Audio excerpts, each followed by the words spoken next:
영혼의 철학 19장 들어갑니다. 신은 조롱받지 않는다.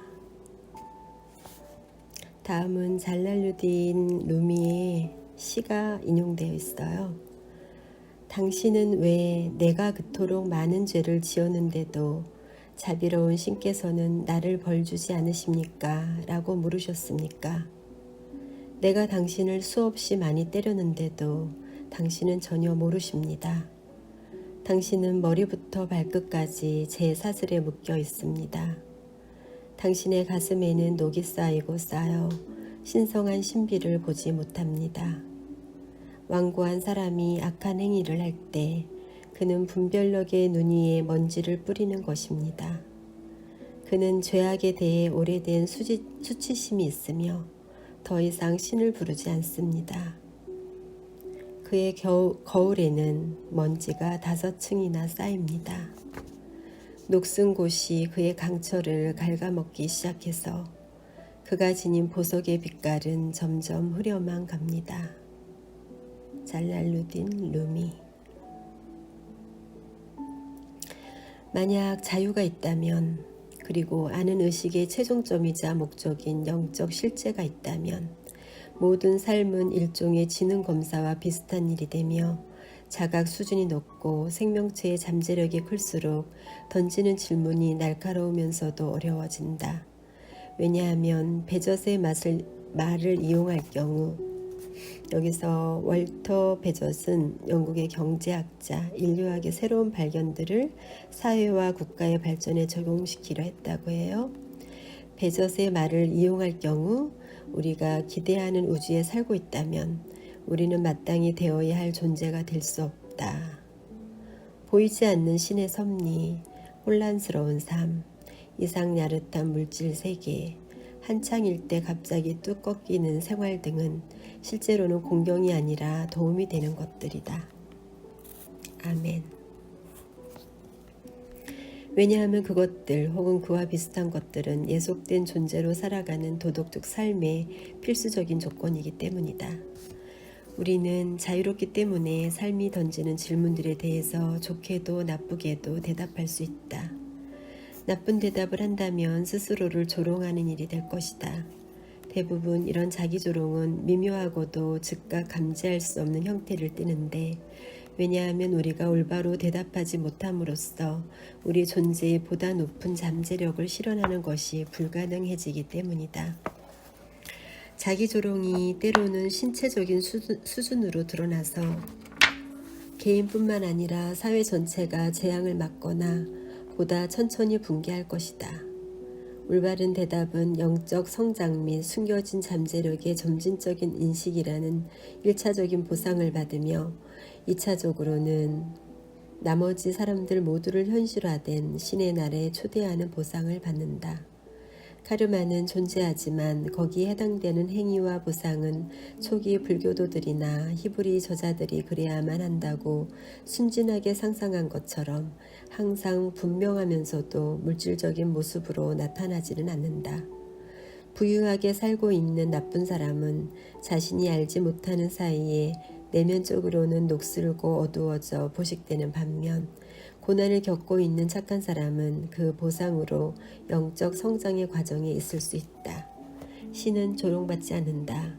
뿐만 아니라 그분을 이해할 수 없음을 언제나 기억하자. 따라서 너희의 세상에 부여된 시각으로 영원한 정의를 보는 것은 눈으로 바다를 바라보는 것과 같으니, 해변에서는 바닥을 볼 수 있지만 바다 한복판에서는 그럴 수 없기 때문이다. 바닥은 거기에 있지만 시면이 그것을 감추고 있노라. 단테의 신곡 중에서 천국편. 사랑은 신의 신비를 측정하는 추이자 아스트롤라베다. 가슴이 순수한 자는 신성한 정의의 깊이를 저 멀리 내다볼 수 있으며 우주 과정의 세부 사항을 볼 수는 없지만 적어도 그 원리와 성질을 일별할 수는 있다. 노리치의 율리아나가 말한 것처럼 이런 통찰로 인해 그들은 모든 것이 잘 될 것이고 시간에 상관없이 모든 것은 좋은 것이며 영혼 안에서 악의 문제는 그 해결책을 찾을 수 있다고 말할 수 있다. 원한다면 인간은 이를 경험할 수는 있지만 결코 설명할 수는 없다. 다음은 스피노자의 인용글입니다.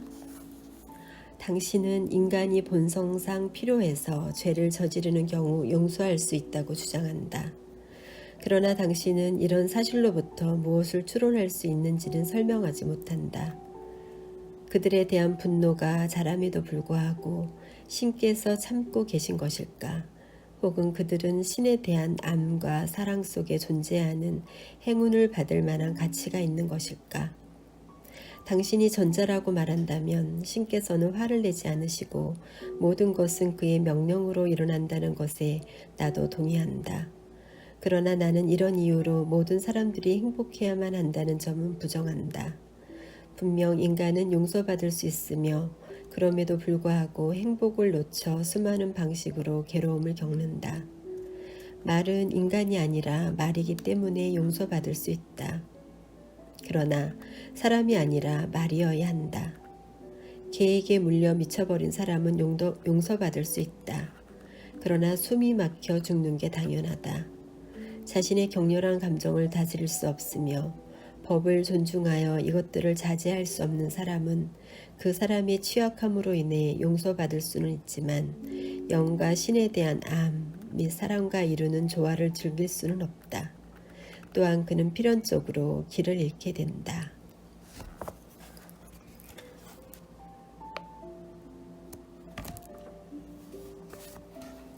수평적으로나 수직적으로나 신체적이고 기질적인 양상뿐 아니라 타고난 능력과 선천적인 선함의 정도에 있어서 사람들은 저마다 엄청나게 다르다.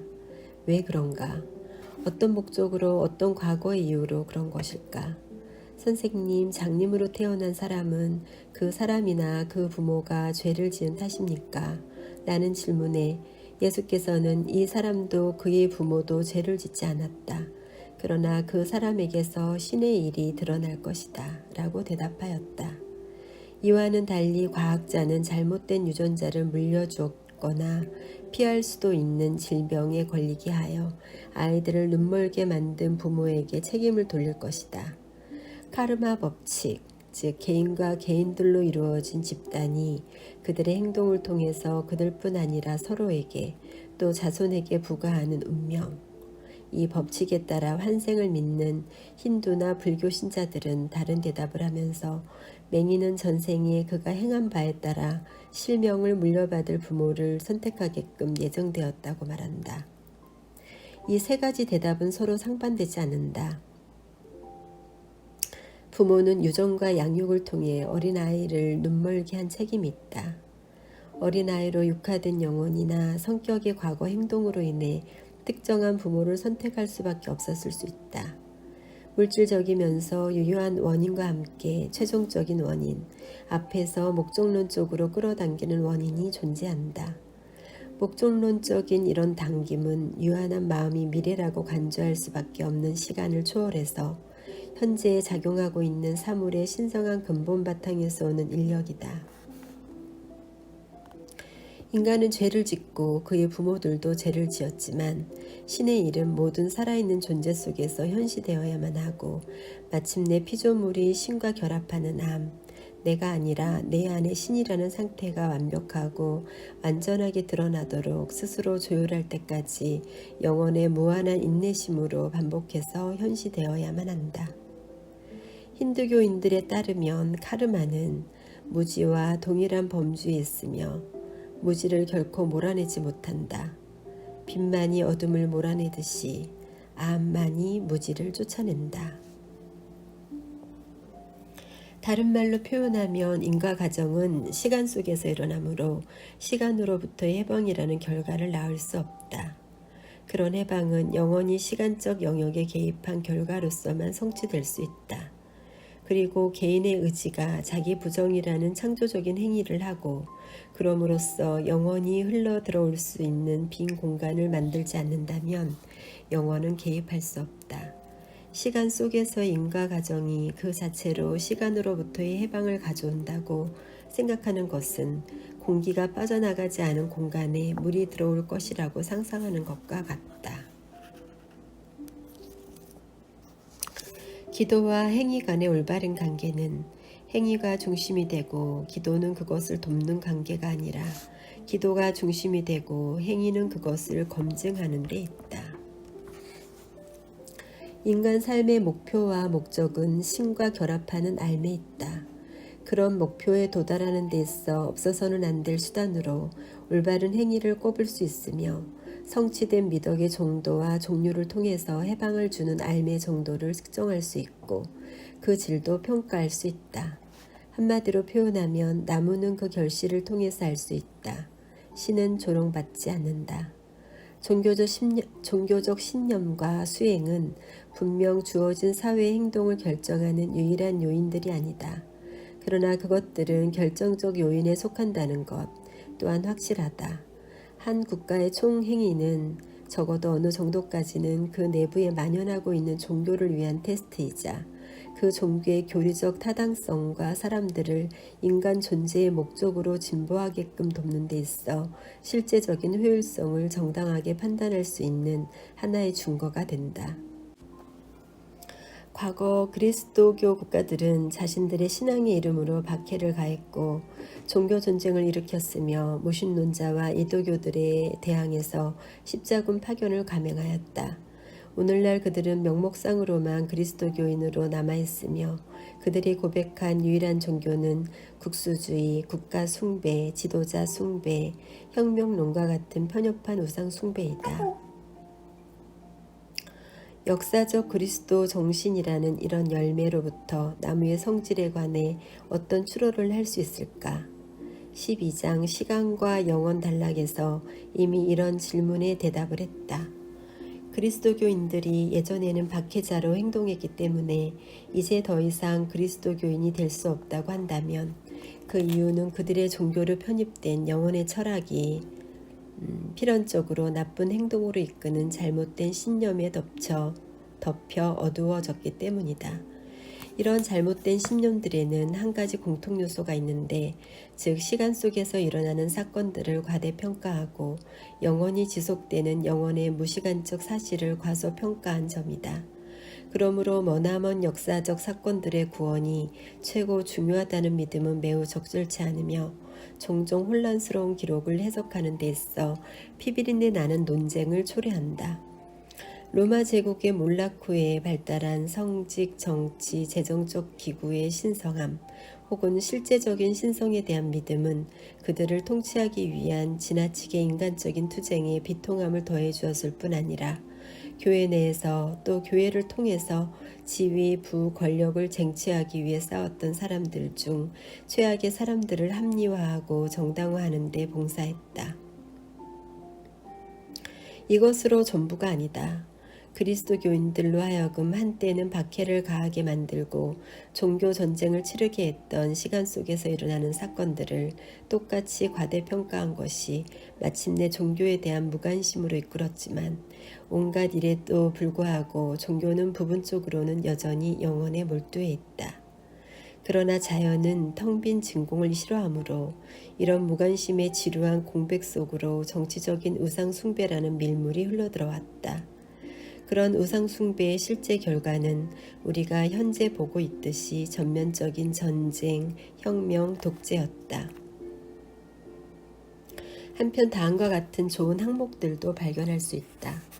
기술 및 행정기관 효율성의 엄청난 증대와 과학적 지식의 엄청난 증가가 그것인데, 이들 각각은 처음에는 그리스도교 영역 내부에서 그 후에는 필연적으로 그 밖에서 일어났던 것으로서 서구 사람들의 주의가 일반적으로 영원에서 시간적 질서로 옮아간 결과를 낳았다.